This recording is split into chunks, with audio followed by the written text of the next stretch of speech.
We can do it, Java. We can do this together. You know, I did pour a cup of coffee, but I think I freaking forgot it downstairs or in my reading room. I'm not sure. It's just not here, and that is awful.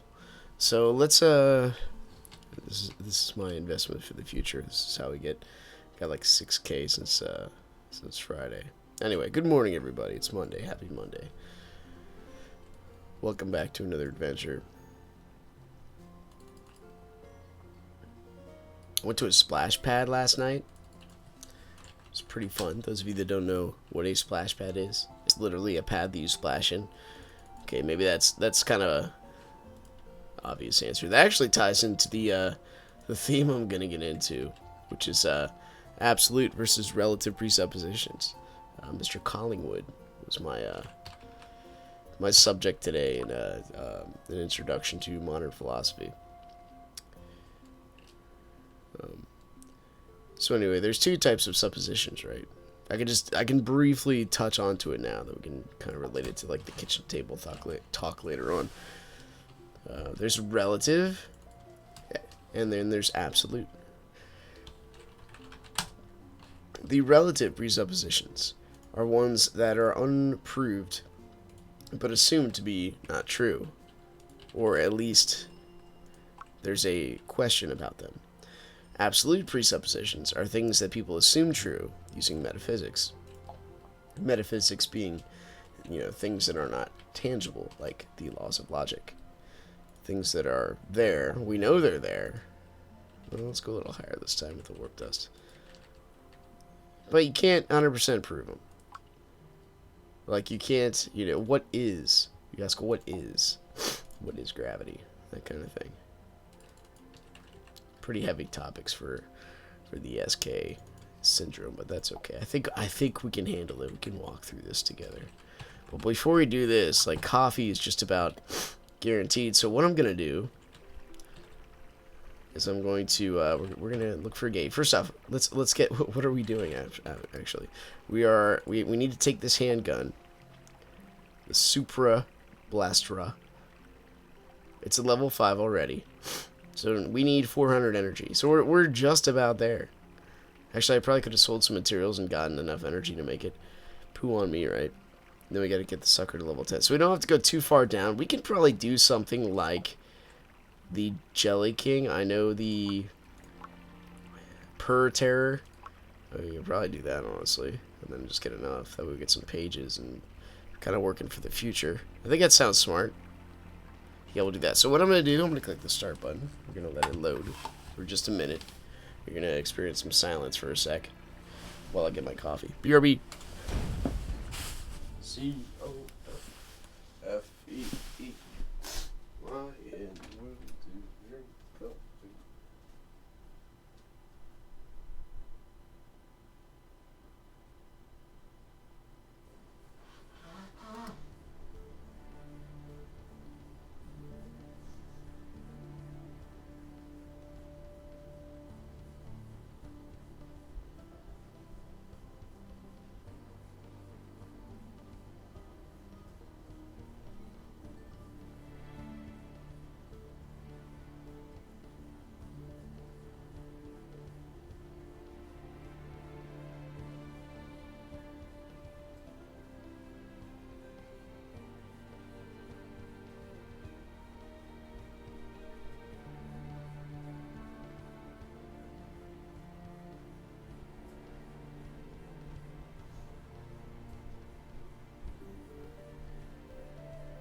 I'm hoping this will be enough.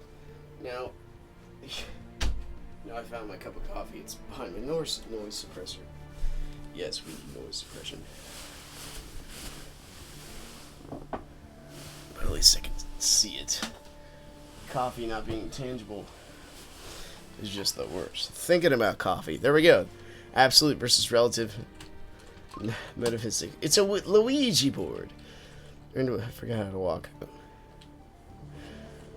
Should we... Like, what exactly do I have on here? Oh, man. Takako. Goodbye. I mean, I do like switch shooting, so I think we're just going to rock that out. Let's just quick draw.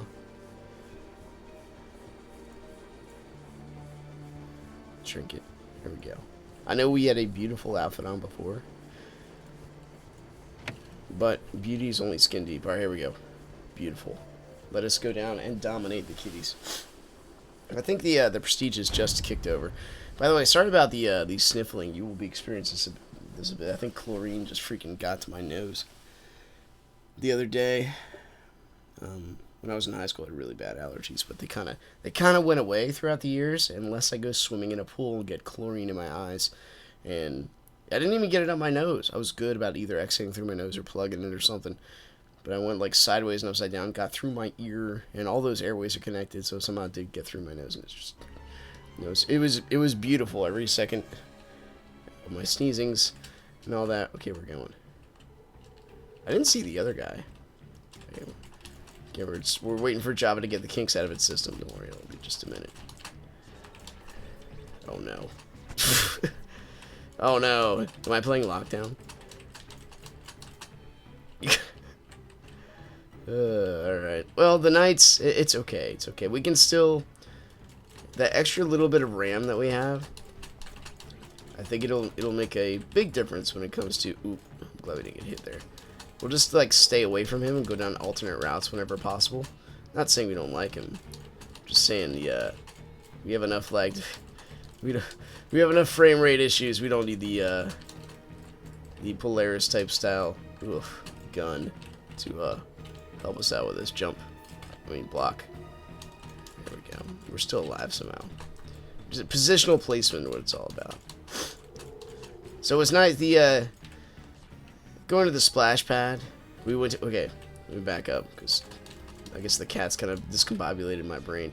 Last night, as a family, we went to a splash pad, which was mega fun. I guess we lost the other guy. I don't see him anywhere on the map. Oh, he's up there. Just kind of hanging out. We went to a splash pad. So what that is a difference. Yeah, we did lose him. I guess he died or something. It's a difference between you know, a regular pool setting and a you know, just having it's basically like a bunch of set sprinklers in the ground, and it's really neat because the way it's turned on is it's based on activity. Let's go, buddy. So you there's like this motion sensor. Fine, I'll help you out. I did it. Totally didn't even see those blocks there.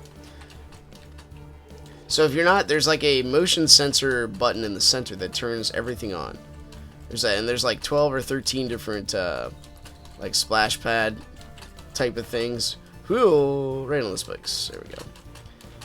Which are fun, but they do turn off after a set amount of time. And you just, you know, any kid can just go push the button. It's because it's like photosensitive. Like, it's not a button you have to press in. It's impossible for them to break it. Like, I'm not saying I tried. Ooh. I'll help you, my friend. Jump. Ah, ninjas. I do like switch shooting gunning still, just because the first off, the crowd control aspect, which is always good.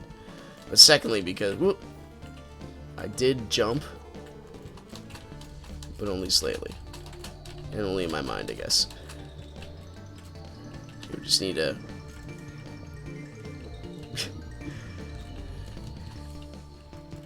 we just need a minute. Beautiful. I don't know if the Polaris is doing you any good, buddy. I have I used to think I had mixed feelings about the Polaris line for a long time. I still go back to, oh, that was bad. We're just two somehow made it. We dodged a bullet within inches. I still have mixed feelings as far as like a party weapon. I think only if you're there's certain conditions. I just straight up ran into that last one. It's my fault. There's certain conditions where I think it's a viable weapon, but more often than not, there are so many other solutions you can go toward.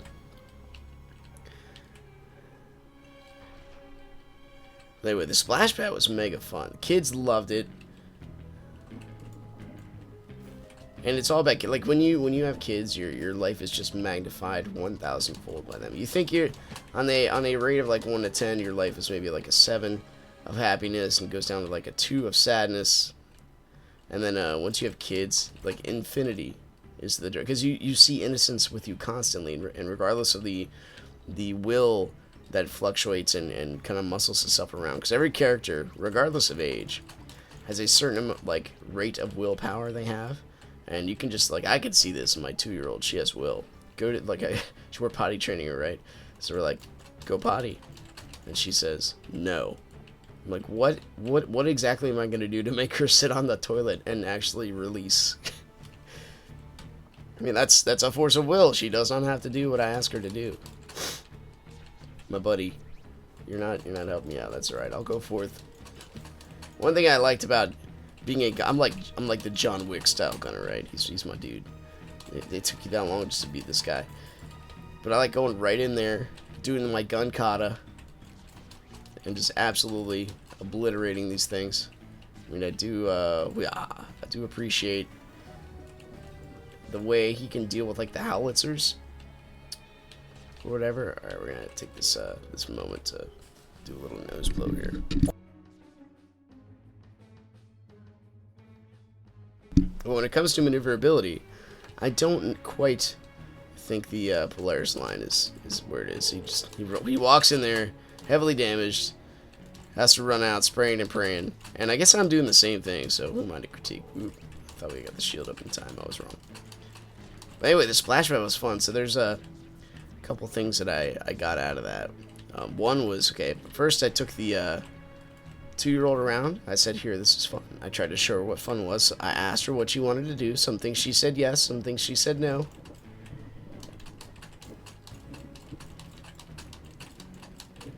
And that was all good and fun, and I listened to her. I respected her opinion. Ooh, I jumped the wrong way. That did it. You did it. I respected her opinion, and I listened to her a lot of the time. Okay, I thought I'd thread the needle there. Obviously did not. But the kicker is, you know, once Dad got tired of being in the water, because my nose was bugging me, and it's just the having an allergic reaction in your nose constantly and having to, I'm telling you, man, if you have not experienced it, it is one of the most like, oh, thank you for throwing me into that with your Polaris line weapon. You're a master of combat. It is my fault for being in the way, not your fault for using a weapon like that, who's not very party sensitive. Anyway, let's continue on. Hey, we got an arena, so we should have the appropriate amount of crowns after this. I think, Mike, I forgot to feed you. I'm so sorry. But anyway, back to the splash pad.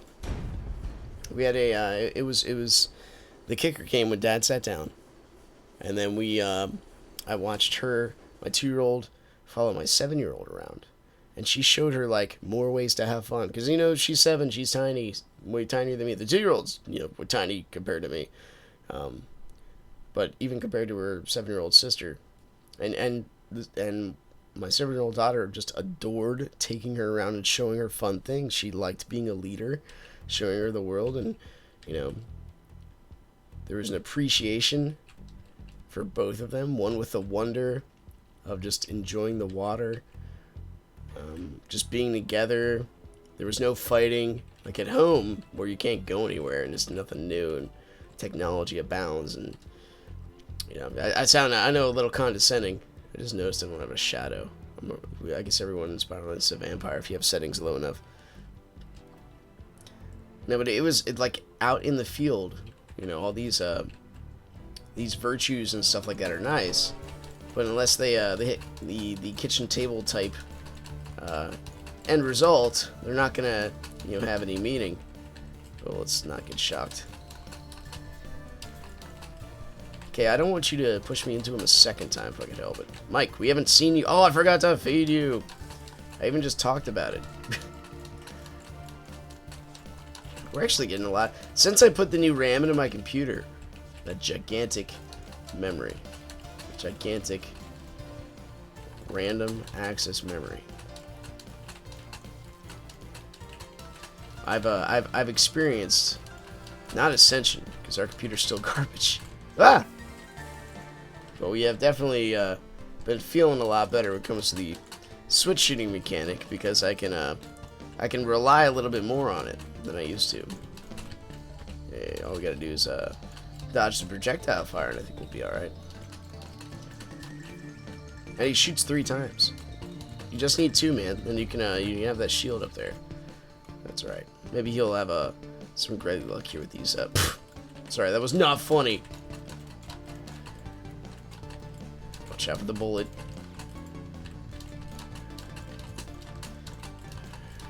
There we go. And that's what we need when we fight the grievers. You need constant shots to basically stop them from attacking you. You know, the hit stun. I think Red Acquizzle, when we played like back in the day, used to bring a not the graviton bomb, the other one you get when you play it came from below, like the harvester, right? I forget what that's called. That whole series. We only have like 5 or 6 series that kind of regulate like the seasons. We did it. Is that his only gun? Would not be surprised. Apparently he is a mysterious warrior. We cannot see what he does. He is that mysterious. But so are we. But that was fun. That was like the highlight of my day yesterday. Besides, you know, Chinese buffets. Oh, he does have another weapon. Oh my goodness, bless my soul. There goes Takako down the hole. Okay, we lost it. Come on, Mike. Let's do this. Our connection's still variable. That's alright. So in reading the let's do this. Jeez. Mike, we need you. Oh my goodness. Reading philosophy. Reading this guy named Collingwood. Okay, good. I'll help him. I'll help you, buddy. I'm trying to help you. And Collingwood Collingwood discovered there's more of them. Of course there are. It's Cadaver's Clash. Why wouldn't there be more? And Collingwood discusses the issues of relative versus absolute. Jeez. Out of all things to be shocked by. Relative versus absolute presuppositions. And you can see this in basically any field.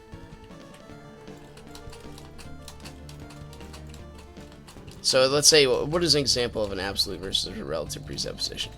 Well, we have things like, and people are ticklish on these too. So you have absolutes like psychanthropology, the study of human beings. You take an assumption what a human being is. We are creatures of reason.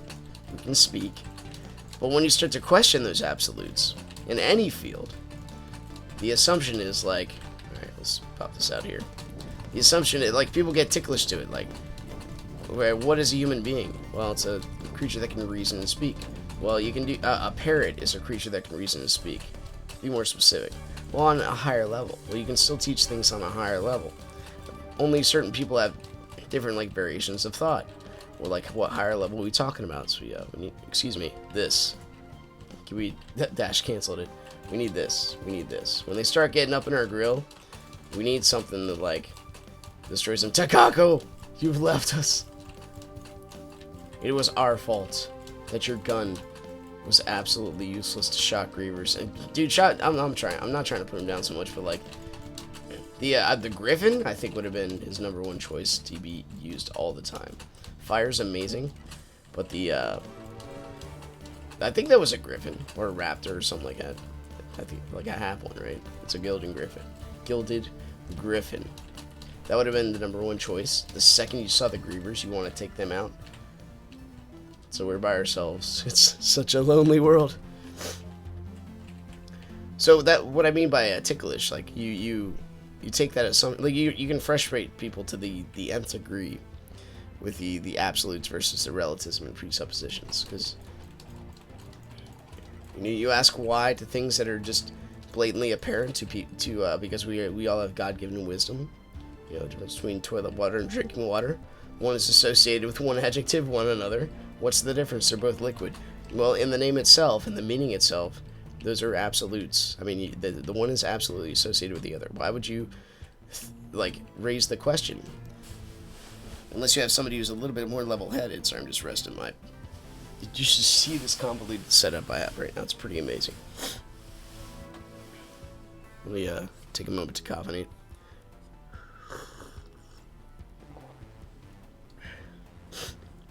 So relative presuppositions, those are assumed to either be unproven or to be false.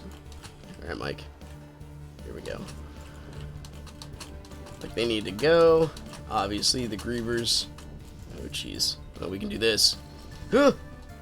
Oh, come on. We got him out of it. We just keep getting shocked. Oh, my goodness. We might as well just keep popping him off. Come on, buddy. We just gotta get out of the shock train. And not shoot twice. Aim once. Aim twice, shoot once. Aim once, shoot twice. Okay, okay. I think we're doing pretty good. We got rid... Oh, nope, he's still over there. He's burning! But a little griever friend. There we go. That's all we needed. I'm sorry, I thought you were gone. My mistake. Brother Griever. There we go. They gotta be the first to go. It's the variable aspect that gets you. Again, absolute versus variable. You know where things are gonna be shot. You know what lag you can kind of time. You know where bullets are gonna be based on your consistent connection or inconsistent connection. You know, we can always put any kind of this philosophy towards Spiral Knights. We did need virtue aspect too. You know, do you need a game to tell you what is right? Sort of. But at the same time, the interplayer connections. This is where you get into like the alignments of Dungeons and Dragons, like neutral evil, chaotic evil, that kind of thing, or neutral good. No, we're going to the absolute good. Should we try to do our best through every aspect to, you know, make sure we kill the swarm by any means possible, even it means using a Polaris to throw our buddy into the line of fire? I mean, is that where we're going with this? Probably not. Whoop, we did kill him. Oh, there's our shield. Well, it was electric for a minute. Okay, we're good. We got it. Unshocked, unfazed. Somehow doing it. But there's a lot of bullets. That's all I'm gonna say. They're right next to each other. At least we got that going for us. We did take one on the chin. All right, we just gotta use shield. And we use this here. There we go. I don't really often use potions like that. The using that freeze pot to stop the grievers was like galaxy brain play. We've ascended. Or what do they call the what do they call that in the it was a celestial brain play. There we go. But it didn't work at all. I could just hit him and they're like, yeah, whatever, we're out of it. I think maybe one of my alchemy bullets just kind of broke the freeze. I tried to get a step away from him, but it didn't work out anyway.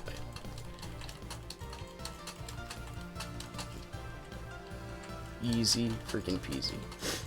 So some kind of the one variation where it comes into play, which is you know, one of the ticklish parts of our country or of science, is the you know, you have evolution and you have climate change. Some people believe that is definitely a thing. Some people believe it is not. Some people believe it is proved or unproved. Does that make sense? Like, if you are an advocate for climate change, you believe that it has been resolved. Like, we are doing this to ourselves. Now, the reality of it is, even if we are, the amounts... Oh, we got some from the auction. We're freaking rich. The reality of the situation is, as Americans, if you live in America, the amount... First off, the amount the natural environment does to the... Oh, jeez. Let's time out for Griever play, right? The amount the environment itself does to itself is like ridiculous to the nth degree. You'd think like we're just like a drop in the bucket. Can we do this? Yes, we can. Okay, just get a few of them off our back for a minute. So it's a drop in the bucket. That might actually put some of the healers back too. Well, that didn't work. We're still frozen, or we're still shocked. And this might be it. So now we just start double tapping, hoping that some stuff gets off. We should probably switch to the hail driver, just to knock a couple of them back. You know, stay back there and frozen. No, no, no, no, no. All right. Well, now we Resurrect. Mike comes to the rescue. We sit in here for a minute, knock them all on fire. Hopefully off like one or two through this chaotic mess. I think we got one. They're all like getting their healing on. So anyway, you can argue your way through a lot of stuff when it comes to that topic. Things that people assume true or assume false, but here's where you gotta be careful with that stuff. We're all given a set amount of knowledge and common sense. Our brains are wired for language use. This has been proven multiple times over. There's no real reason why a human being should be able to learn language as fast as they do. Like the reason behind it is just non-existent. You can take this case study. We have to be. It has to be something that's already written on us that we need to understand language. And that is an absolute, because people learn language all the time. We all start with a nothing, with a 0 to hero type of style, and we all get there eventually. Sorry. And I guess, see, that's where you can, well, not all of us. There's some people who are mentally deficient, can never learn language. Some people die early, they never get there. Yes, but we know that the vast majority, a human life, given the potential, from A to Z, learns how to walk, learns language. We all get there. I'm missing Takako, man. I'm missing the additional Polaris fire. Sorry, wildfire fire. There we go. Just making life challenging and neat. That's right. Maybe he will advance. One of the reasons I mean, that's why I do what I do. I like for every aspect. I guess even the gunner aspect, I try to be an example. Alchemist fire for the win. There you go.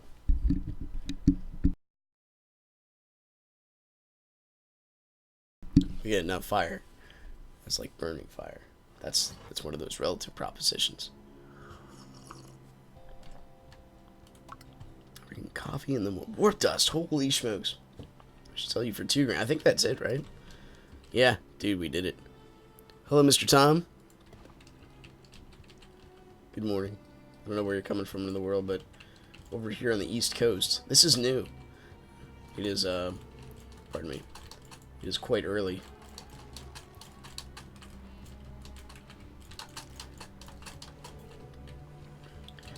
So the absolute, then I try to, you take this philosophy and you try to reflect it on your own life, right? So absolute, we're talking about absolute versus relative presuppositions.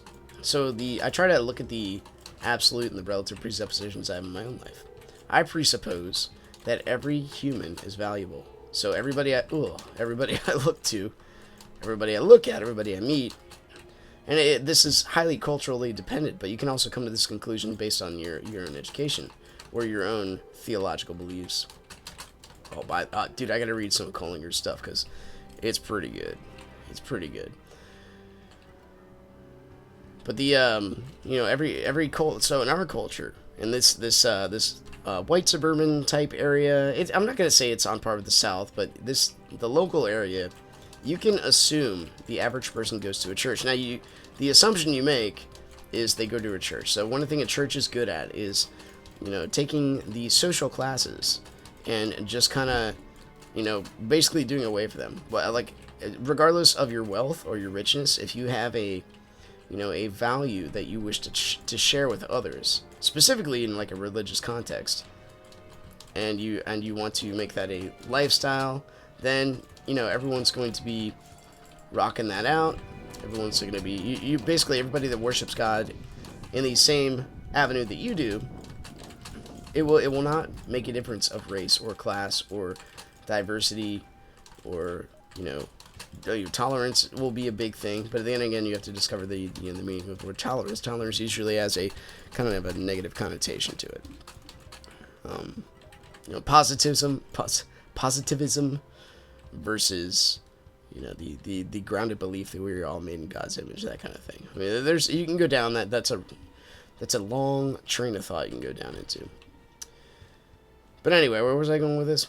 So having shared values is a good thing. It's one of the things that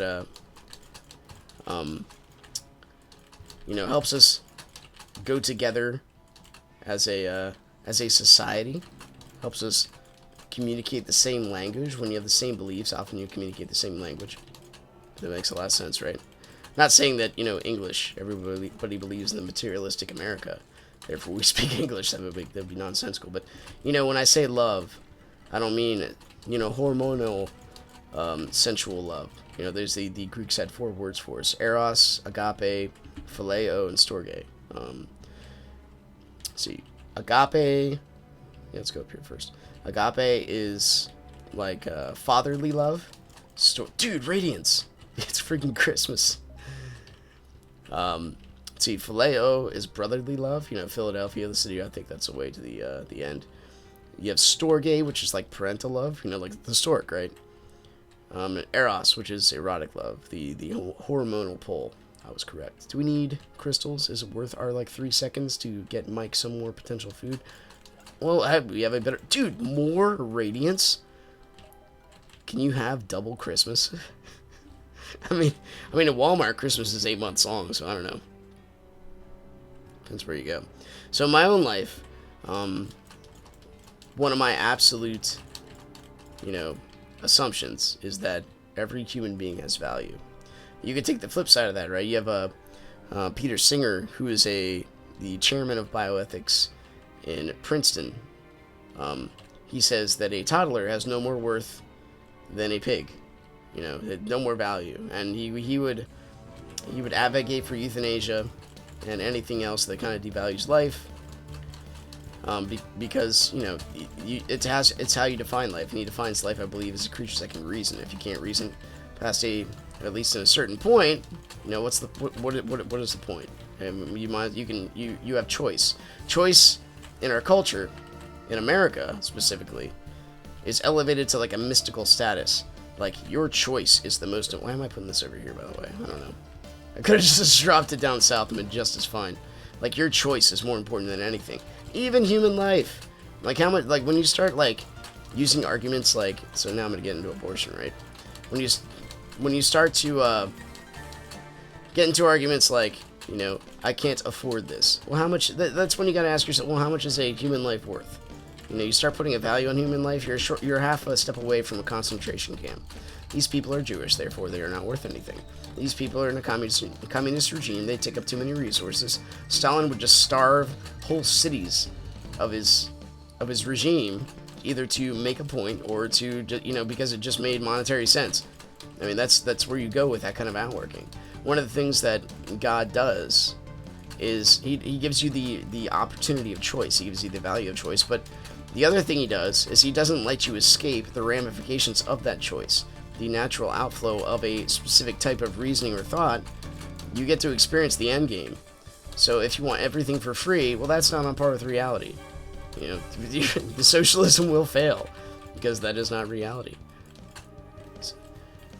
All the money and all the free healthcare and everything has to come from somewhere, right?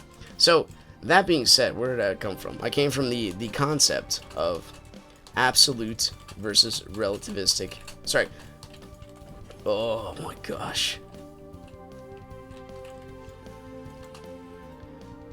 Assumptions. Yes, that's it. Dude, my brain. I went from the absolute versus relativistic assumptions. So I assume that people have worth because the natural entailment, the natural outcome. And I was talking with a friend of mine. When you get into the topic of marriage, then, right?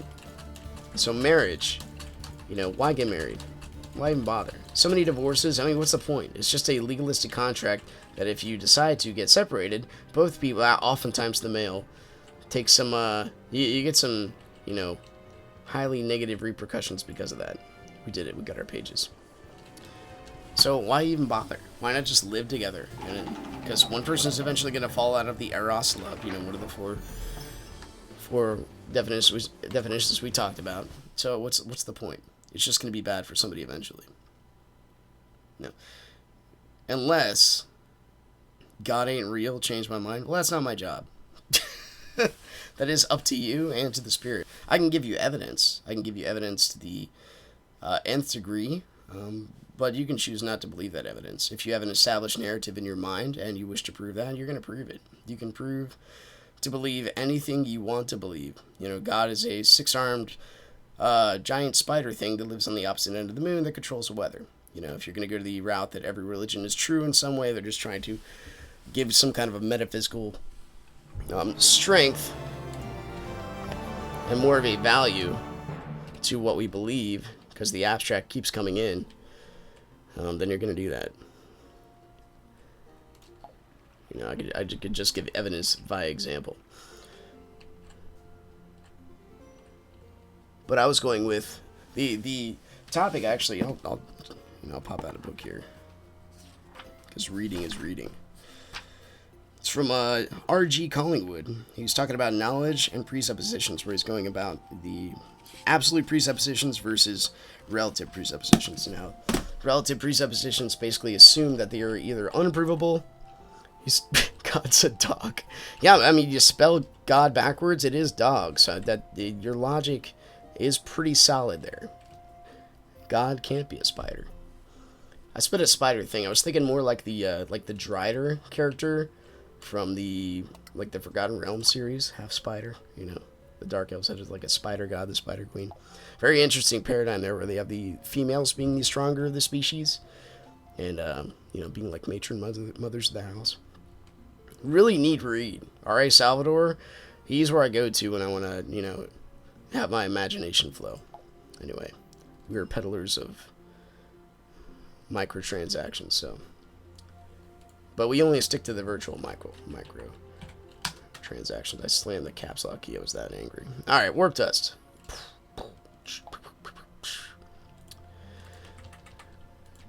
We can talk about God, but I gotta go to work in maybe like 30 minutes, and I feel like I have a distinct advantage over having the voice, and trying to have this conversation via text from any party is just kind of dooming things. I've lost some. So here's where you have to separate ideas from people. If you do not separate ideas from people, what you do is you castrate one person because they say one thing, therefore you assume they believe 3 billion other things, which they do not, because every human being is unique. And you say you can never understand me because you believe in this. Well, that is false, and that you can take that from Aristotle, where all creatures are reason, unless you have a presupposed narrative you are trying to impose on me. We have 3 different types of cultures. Let's craft our blaster. We have a heteronymous, an autonomous, and a theonomous culture. A theonomous culture, which actually came, we had, I think more so back in the constitutional times, is a part where, God is so written on people's hearts that you have. We need a meteor moat. That is just an abomination. Alright. That we hold these truths to be self-evident, that all men are created equal. You can't appeal to that without appealing to, at the very least, which only one out of the 56 founding fathers believed in, deistic, and that was Benjamin Franklin. I mean, if you look at Thomas Jefferson, you can go with the secular narrative that's really, in our educational process, to its own shame, because if you look into his life, you'll see he was very much a Christian. He was a very liberal Christian, but he was definitely a Christian. If you go even into the deistic sense, you have to say that God gave man value in order to get to that conclusion. And that is the underlying thing of our culture, and you can even see that. You can see the taste of it in Europe. Now, it's not nearly as prevalent there. They have rules against free speech, because that's kind of, they go with the everything is okay kind of background. One of the strongest differences, I believe, in the Enlightenment was in Europe, it was reasoning.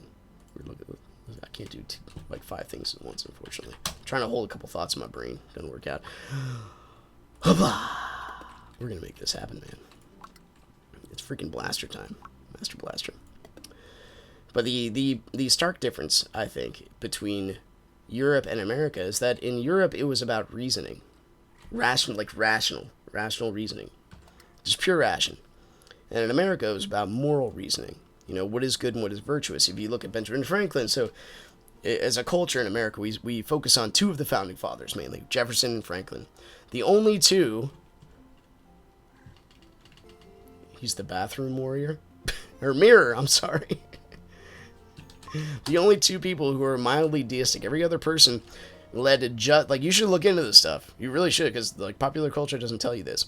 Every single other person, one of the 50... I believe it was 56 people that founded this country and helped write and contribute to the Declaration of Independence led just as interesting lives. Like, did you know that Jefferson read the Quran and he could speak like 5 or 7 languages? Like, he was a very competent individual. Benjamin Franklin, I read his autobiography. Like, that guy was just amazing, clever, and virtuous. He kept a book on basically a report card of his own virtue for 50 years, and he would try to work on 13 virtues throughout his life. And at the end, he's like, it turns out it's harder than you think to be a virtuous person. And it's hard to measure what his standard was besides what was just written on his heart. Anyway, I digress. Moral reasoning. It's good stuff. Let's do it. We got freaking Super Blaster. Beautiful. We are a half step away from the trifecta. So we gotta do this here. And I don't know what else. I guess we could do...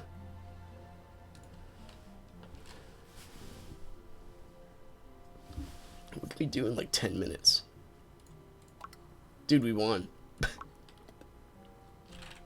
How many friends do anything? Solotron? What's the Oink Sungate? Right about now.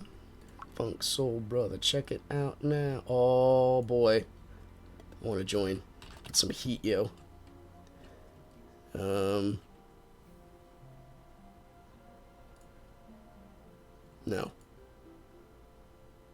I don't want the sleep bomb.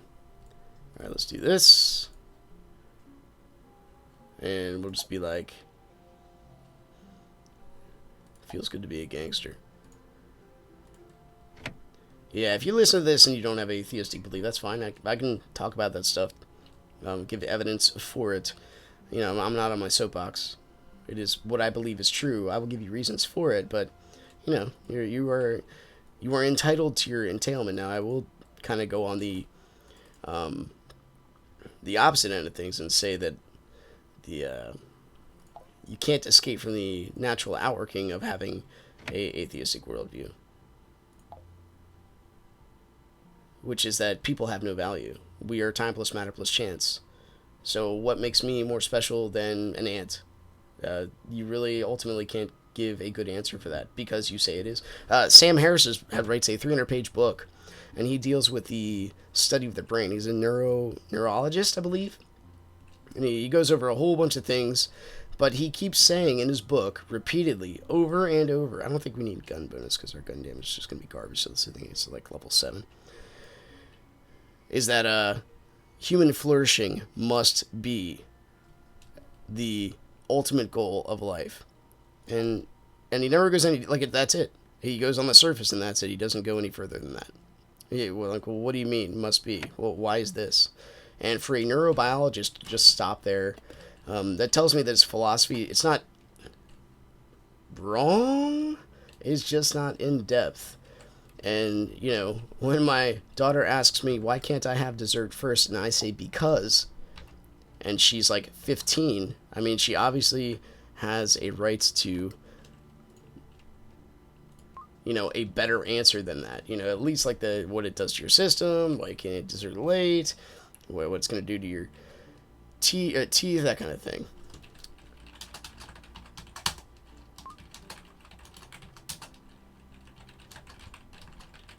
One thing I can't do is talk and type at the same time, besides just doing, you know, basic movements.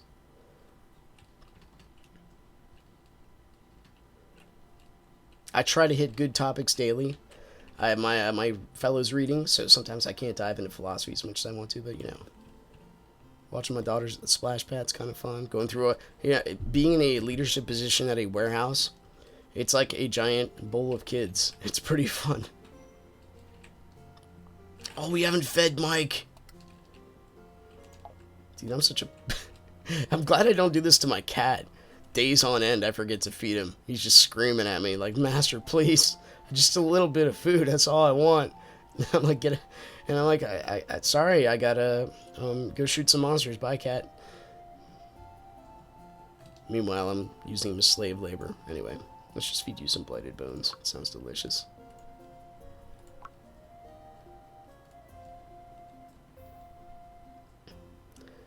Which one are you, bathroom mirror? Are you Palker or Tom? Or maybe somebody hasn't spoken yet.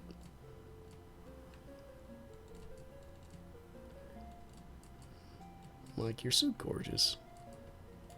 Who needs a mug of misery? Not this guy. Probably selling things I need for later. Let's look at... so I just don't screw myself over later. What do we need for Avalanche?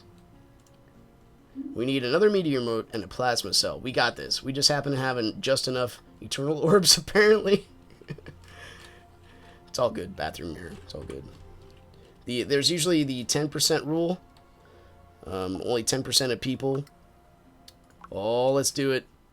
There's only 10% of people that usually either, like, when I pop this on YouTube, post a comment, or even talk in Twitch chat. And you can look at, like, when you look at Lego stream, it's about the same, too, I think. The Jelly Farm. I did not come equipped.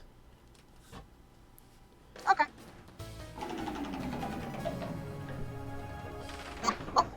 You guys go down there. I'm staying up here. Oh, my ears. Good morning. It's gonna be nothing. It's gonna be nothing. It would be very nice. Something nice. We're stuck on repeat. On Spiral Nights. Goodbye! My ears. Bye! Ugh, the Steam mics. Oh. Compounds. God. Compounds suck. Okay, can we mute this? Worst. You mean the best? Maybe. Oh. Mm-hmm. I had to mute her. I'm so sorry. Well, I mean, we have to use this sword, right? It's amazing. No, we Ravenous Warrens. So that's oh my gosh. Let's use our Winter Grave. Now, when it comes to Lego, he is what he is. He is entertaining. He reads every comment and responds to him. I kind of like that.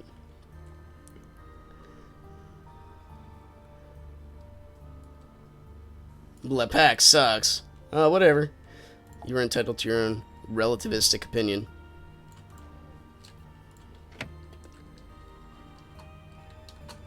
Oh, it's a Turbillion! It's one of Dritch's legendary blades. Shoo, shoo, shoo. Hoopla! Well. Hoopla! Ah! I'm so sorry. We can do this solo. So Lego doesn't really dive into deep topics. And usually when I jump on his channel and watch him stream, I'm immediately, like, talking about the deepest things known to man, or, like, the bad parts of social media. And I see his countenance on his face just go like, but you know, at least he addresses it, which is something I like. People that just like, whatever, why are you so serious? Well, that's a big fallacy. That's the things in life which are worth talking about. They are serious, religion and politics, and that's where you have to, like, if you don't separate ideas from people, you don't give people value and the ability to flush out their ideas. If you don't do that, well, you're just you're setting yourself up for, you know, again, you go to the gulag aspect of it. You set yourself up for wanting to eradicate a certain set of ideas. You can take this from, like, the Islamic paradigm. You know, you both think the world has a potential for peace. It's just that, you know, one worldview might think that, peace involves you not being there. You know, and you can get into argument of definition.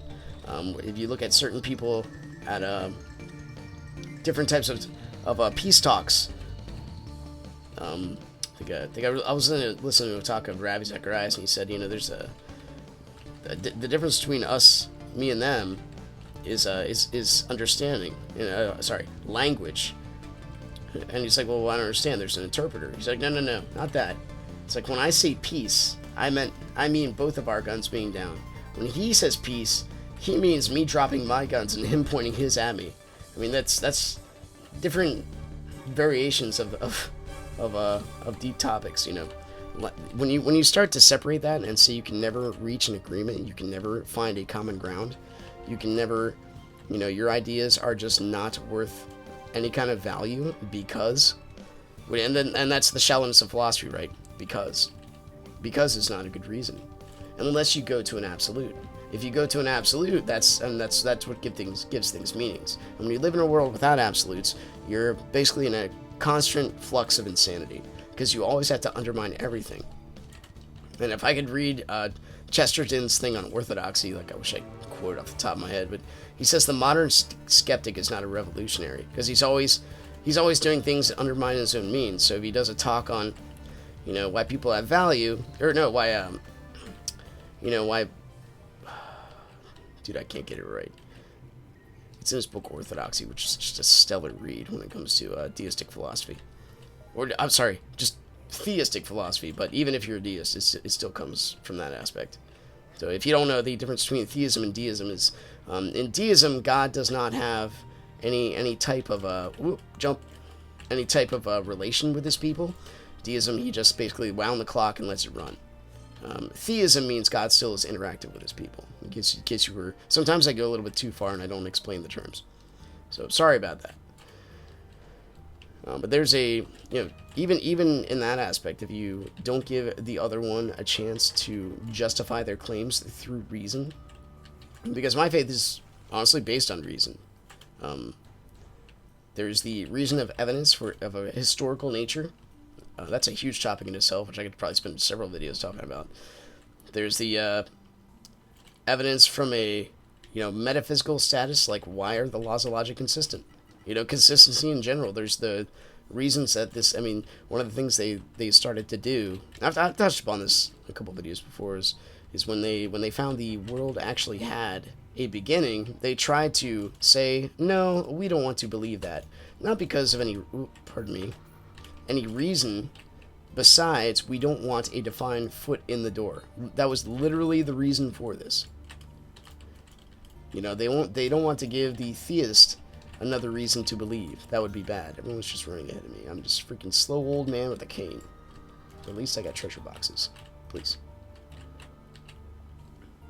So you have to separate ideas from people. If you do not, you cannot come up with a rational philosophy.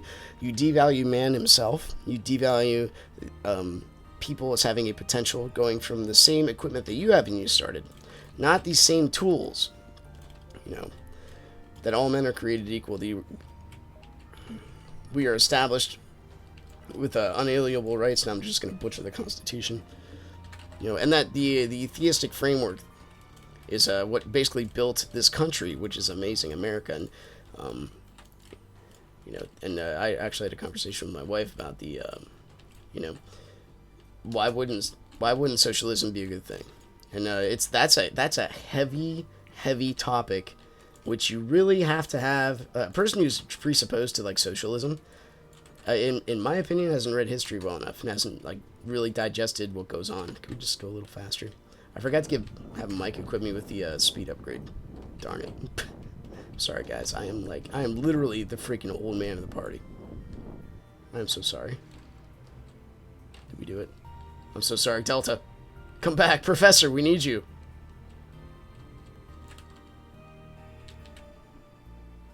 We need you like we need Dr. Jones. Blah blah. Blah blah. So freaking serene down here. I enjoy this music a lot. Spiral Nights in general, like one of the things that brought me back is the soundtrack. I believe that's why those of you old enough to remember, right? Please. One of the reasons that, why would you put the graviton bomb right there? Ah! One of the reasons I think that like games like Final Fantasy VI, or Final Fantasy basically got its start, was because of the music. In the 16-bit world, I was called a Metakuza, but I forget his name. What's his name?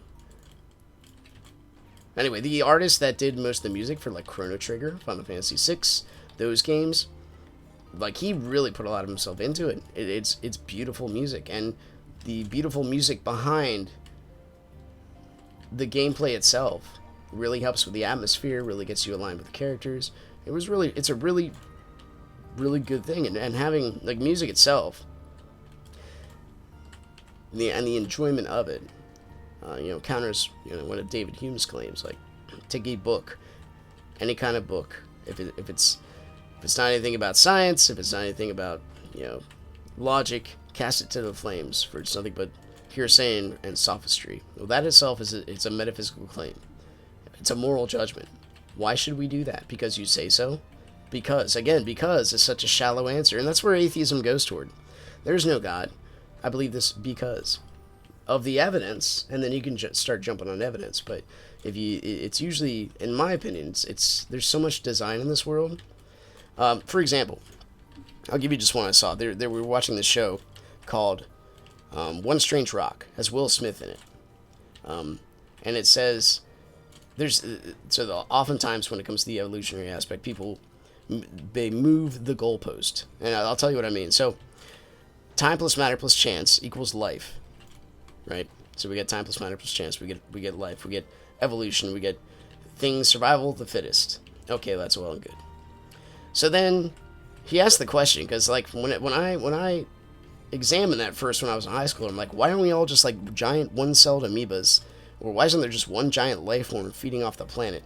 We have microbes that feed off like the minerals of the earth that are, basically when the polar ice caps melt, they flourish. You can see this from space. Another compounds. Well, I'll be here if you need me. But then the answer to that question that they posit is that the reason why we aren't just like one single being, and why there's so many different variations of beings, is because if it was just one being with one strand of DNA, it would get wiped out by one disease. So they go from like time plus matter plus chance to a reason that's on par with design. Right? There's a mind. There's a reason why we aren't just one-celled or giant one DNA thing that can be wiped out. So eventually reason kind of jumps in there. Time plus matter plus chance eventually goes by the wayside. And if you don't give an intrinsic value to man, again, why not just eradicate a whole species? There's a tribe of cannibals over there that's never heard about English. You could choose to go and talk to them, or you can just like blow them up, because that'd be a lot of work having to talk to them. Why not just reproduce our own population, make sure the world's more like us? Anyway, I can only talk to myself for so long. What is our alternative? This is how we do this, right? Anything else but this. I will give it like 2 minutes, because I can still drink my coffee and still got some time to get ready for work. SK God of Winter. So you must appreciate the background here. You can, that's not the right button.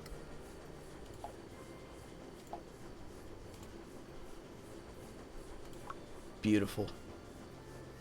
That's the background that I use for my display, but not as.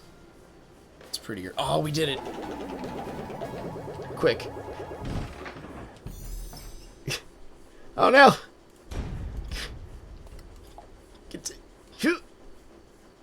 We did it. Oh, we have a minute anyway. Oops. Accidentally hit A in the message thing.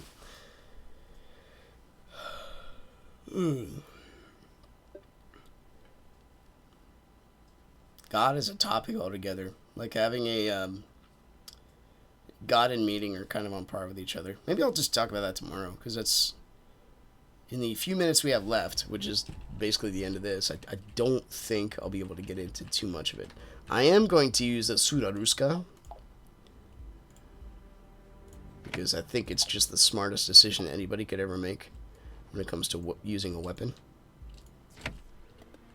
We have a blaster, which we will level and not forget, because we we're running short on elites, or shinings rather. So I mean, we're gonna have to do a run. We have to do a shining. Dude, I remember using a having to do a shining run. I forgot again to give myself the you know, back when I needed shinings. Oh my gosh, he's the slickness of the charge.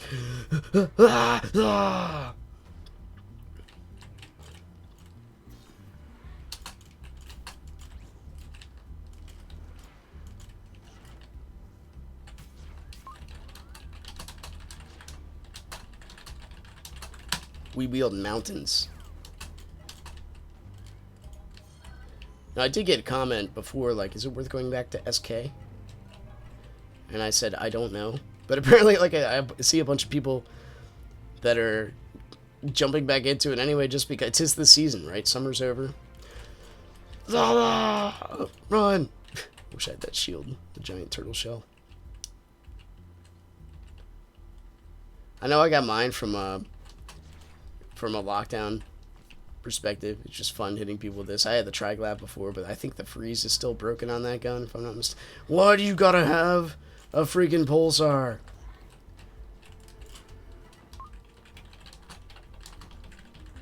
Pulsar party poopers. Why you gotta do that? Oh. I remember Contry advocated for the pulsar so hardcore. Man, I miss Contry. He was adorable. You know, but he suffered from the same thing a lot of people did. Where, you know, wanting to be good. Like, and oh my gosh. Wanted to be good at a game which did not have, like, built-in lag adjustment. Please! I did it. Pain is nothing to me until it is.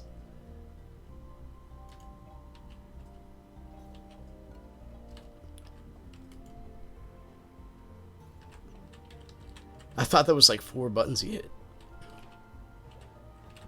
Anyway, I'm kind of jealous of the Turbillion. Professor, I might have some conflict with your methodology, your philosophy of Spiral Knight's weaponry. I missed. Can you just unleash? Thank you. Thank you. We did something. We hit one thing. Probably should have that. Blah, blah.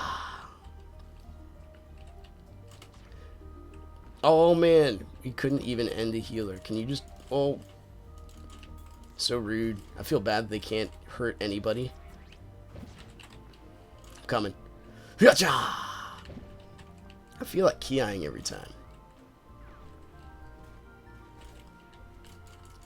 The thing about Lego is, compared to, I don't know, myself, is he also has time to stream.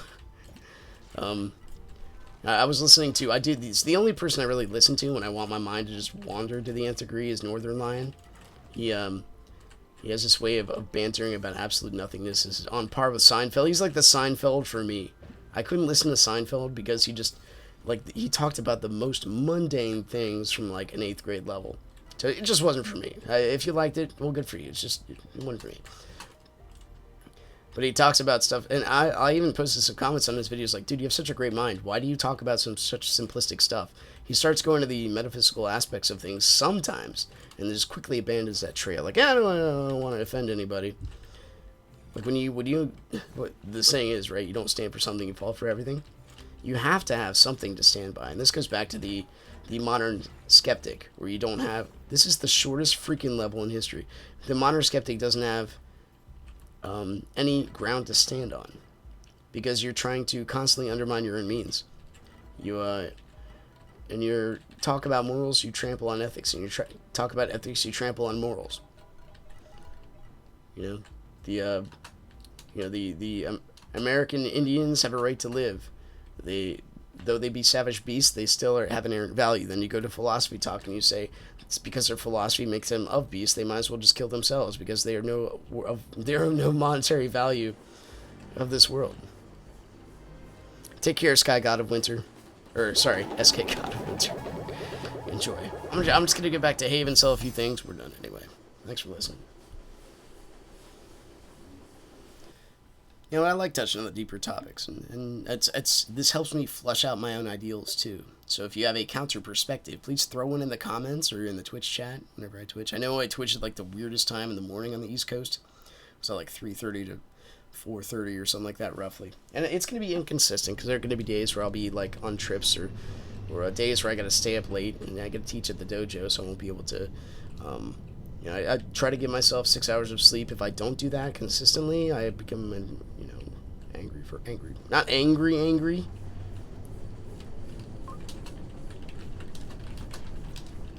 But very irritable.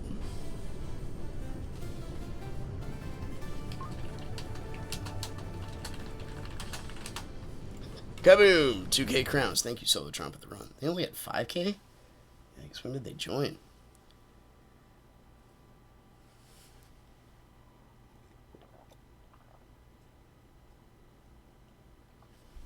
And there goes my coffee. So let me read you this part, because I said I was going to read part of this book. It was just like the last paragraph he said. From Collingwood. The result of thinking systematically according to any given set of presuppositions is the creation of science. The result of thinking systematically about what presuppositions are actually in use is the criterion of metaphysics.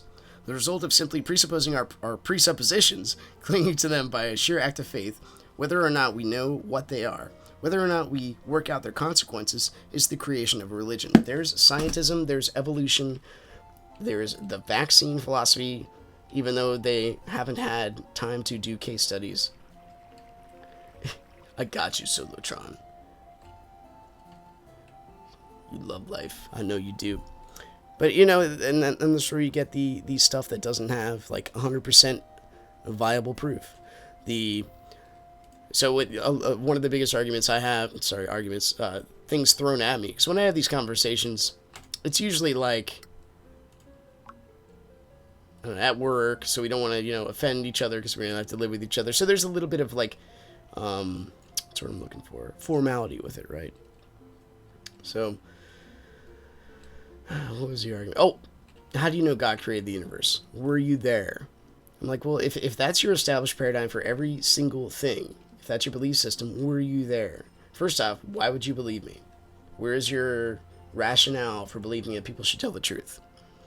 So that just undermines everything. Secondly, were you there, how do you, when you flip a light switch on, how do you know it's not magic? Can you see the electrons moving? How do you know?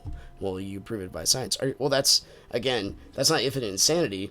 That's just like an infinite waste of time because you know things. Our brains categorize things into we separate things into categories for better understanding. We do this with vision. We do this with thought, logic, math. We are meant to make sense of things, to put things into smaller categories or to bigger categories to better understand them. That's just how human reason works. If you use that, you were never there. How can you ever really know? You're diving into an infinite chasm, which you can never hit the end of. Or you can rest on an absolute. And that's not a God of the gaps, because there's reasons behind everything. A God of the gaps is, I cannot understand it, therefore God did it. But there's so much understanding when it comes from, even from like a microbiological understanding to, Darwin's black box. If we ever get to a point where of irreducible complexity, which if you look at any human cell, it is basically as complex as the entire city of New York.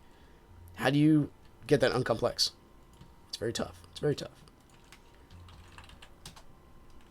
It's not how you spell miracloth. Brah. At least he gave me, jumping in there, gave me some good items to sell. So, I mean, it was good. Solotron, every time we rock out with our Glocks out, Glock, it's a good time. And then the heathen starts speaking about supreme stuff. Okay, where we have the Rocky Core. I think that's one of the items we actually didn't sell. Rocky Road? You get 10 crowns if you know where that came from. No. It wasn't that expensive. I always lowball everything so I try to be shrewd so we get some money. I would love to do the Jelly King. I was actually thinking about doing it before I saw Solotron. Do we have... I thought we sold a Z. We were trying to sell a Z core. No, we did not. Alright. What? What? Buy my stuff. Support my cause. Give a donation to the Good Spirit Arcade Runs. Red Tube, huh? As we attempt to get the trifecta of neutral weapons and wait for the next update in 2024. Anyway, once again, thanks for watching. If you guys enjoyed it, click the like button, subscribe if you want to see more in the future on YouTube. Follow me on Twitch. I'll stream roughly every morning, 3:30 to 4:30, and I'll do this and Risk of Rain, because those games are just fun unless I find something else. Oh my, you know what? Just as an announcement, my daughter starts school this Wednesday. We were going to be playing Swords of Ditto, daddy-daughter time. I don't know how we're going to do it, but we're going to do it. It's going to be amazing. So, we'll see you guys next time. Take care. God bless.